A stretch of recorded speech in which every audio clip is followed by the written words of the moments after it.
నమస్తే అండి. ఎక్కడి నుంచి వచ్చారు? మేము పల్నాడు జిల్లా మాచర్ల నుండి వచ్చానండి. నేను బీసీవై పార్టీలో జిల్లా కన్వీనర్ గా ఉన్నాను. బీసీవై పార్టీ కూడా పెట్టి బీసీలందరూ కూడా ఒక తాటిపై తీసుకొచ్చి భారీ బహిరంగ సభను అయితే పెడుతున్నారు. ఈ సభ సక్సెస్ అవుతుందా, లేకపోతే ఒక బీసీలందరూ కూడా ఏకమై ఈ పార్టీని గెలిపించుకోగలుగుతారు, లేకపోతే ఒక ఏకం కాకుండా అంటే బీసీలలో కూడా ఐక్యత లేదని చెప్పి కూడా చాలా మంది కూడా చెప్తున్నారు. ఎందుకంటే అగ్రకులాలకే వీళ్ళందరూ కూడా ఓట్లు వేసి వాళ్ళందరికీ గెలిపించుకున్న పరిస్థితి కూడా ఉంది. ఇప్పుడు బీసీవై పార్టీ నుంచి సీఎం చేసుకునే అవకాశం ఉందా? మీరు చాలా మంచి ప్రశ్న అడిగారన్న. మొదటి ప్రశ్న బీసీలో ఐక్యత ఉందా అని చెప్పేసి అడిగారు. ఆ ఐక్యత కోసమే ఈ రోజు బీసీ సింహగర్జన.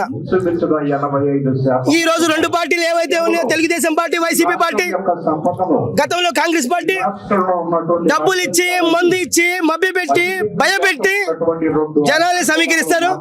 ఒక్క రూపాయి కూడా ఎక్కడ ఇవ్వకుండా ఈ రోజు ఈ ఆంధ్రప్రదేశ్ రాష్ట్రమే కాదు, తెలంగాణ నుంచి కూడా ఒక్కొక్క బీసీ బిడ్డ ఒక అల్లూరి సీతారామరాజుగా, ఒక ఛత్రపతి శివాజీ మహారాజు యొక్క వారసుడిగా, సైనికుడిగా ఈ రోజు ఇక్కడికి రావడం జరిగింది.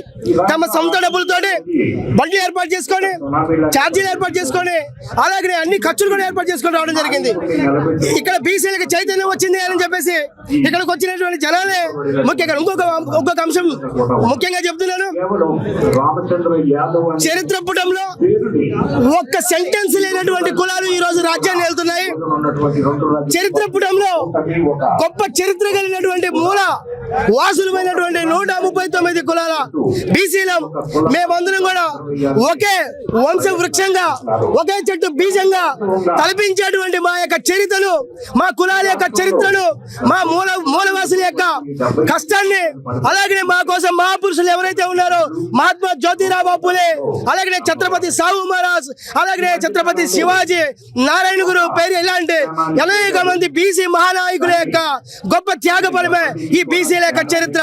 దాన్ని మేము పులకరింప చేసుకొని, జ్ఞాపకం చేసుకొని, మా కులాల వంశాల యొక్క చరిత్రను తెలుసుకొని, మా అనాది కాలంలో ఉన్నటువంటి మా చరిత్రను అన్నిటిని కూడా కూలగలుపుకొని ఒకే వేదిక ఏర్పాటు చేసుకొని, బీసీలు అంటే వేరు కాదు, బీసీలు అందరం అంటే మేమందరం ఒకటేనని చెప్పేసి తలపించే వేదికే ఈ యొక్క బీసీ సింహగర్జన. ఇప్పుడు మిత్రుడు చెప్పారు మీకు ఐక్యమత్యత ఉందా అని చెప్పేసి అన్నారు. ఆ ఐక్యమత్యత మళ్ళీ ఒకటి చెప్తున్నాను, ఆ ఐక్యమత్యాన్ని చూపించేటువంటి గొప్ప కార్యక్రమే. బీసీలు అంటే వేరు కాదు, బీసీలు అంటే వేరు కులాలు కాదు, ఒకే వంశ వృక్షాలు అని చెప్పేసి, బీజాలని చెప్పేసి తెలియపరచడానికి ఈ రోజు ఈ సమావేశం ఏర్పాటు చేయడం జరిగింది. మేమందరం కూడా దీనికి సమాయత్తమైనాము, తెలుసుకున్నాము, మా చరిత్ర తెలుసుకున్నాము, దోపిడీ దొంగల యొక్క గుట్టును కూడా తెలుసుకున్నాము. ఇక మేము జంకు సైరను ఊది ఈ రెండు రాజకీయ పార్టీల యొక్క అహంకారాన్ని దించే విధంగా రేపు రానున్న భవిష్యత్తులో 29 ఎలక్షన్ నాటికి బీసీవై పార్టీ సంస్థాగత నిర్మాణాన్ని చేపట్టి ఇక్కడ ఉన్నటువంటి బీసీ కులాలతో పాటు ఎస్సీ ఎస్టీ మైనార్టీ కులాలకు కూడా స్వేచ్ఛ స్వతంత్రాలను తీసుకొచ్చి విద్య ఆర్థికంగా అభివృద్ధి చేసి రాజకీయంగా కూడా సమపాలికలు వాళ్ళకి అవకాశాలు కల్పించే విధంగా బీసీవై పార్టీ నిర్మాణం చేపట్టడం జరుగుతుంది. కాబట్టి మిత్రులారా, ఏ ఒక్కరు కూడా ఇక్కడికి వచ్చినటువంటి ఏ ఒక్క సక్సెస్ కూడా ఒక ఫెయిల్యూర్ నుంచే స్టార్ట్ అవుతుంది. కాబట్టి మనము ఒక కింద మీట నుంచే పై స్థాయికి కూడా వెళ్తామని చెప్పేసి తెలియపరచుకుంటూ, ఇప్పుడు ఆరంభం మాత్రమే, ముందు రోజుల్లో ఎలాంటిది మీరు చూస్తారని చెప్పేసి మేము గట్టిగా మా నాయకుడి యొక్క పనితనాన్ని నమ్మి మేము పని చేయడానికి 100 మంది ఉన్నామని చెప్పేసి తెలియపరచుకుంటున్నాను.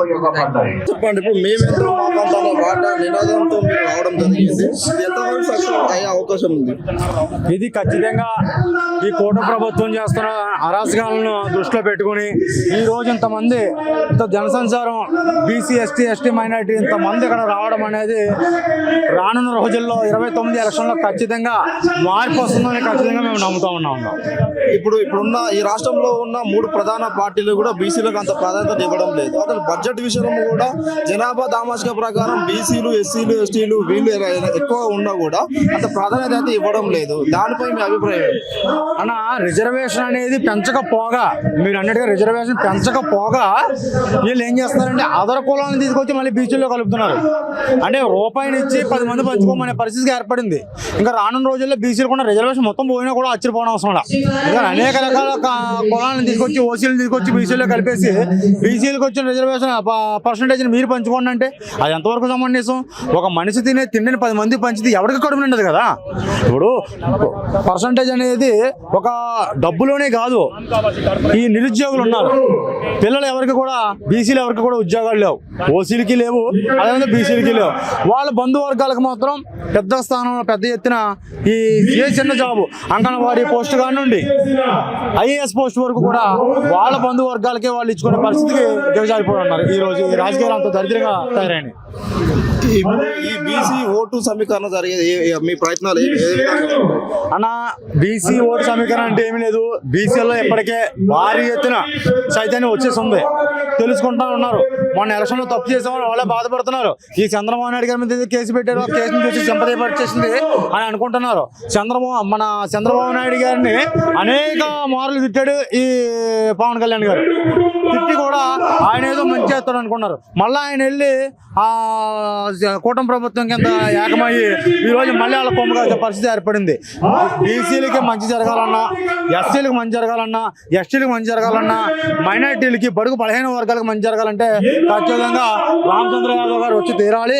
రామచంద్ర యాదవ్ గారు అధికారంలోకి వస్తేనే ప్రతి బహుజనుడు అలా తీరుతుందని చెప్పేసి మీ మీడియా రూపంలో మేము తెలియజేస్తాము.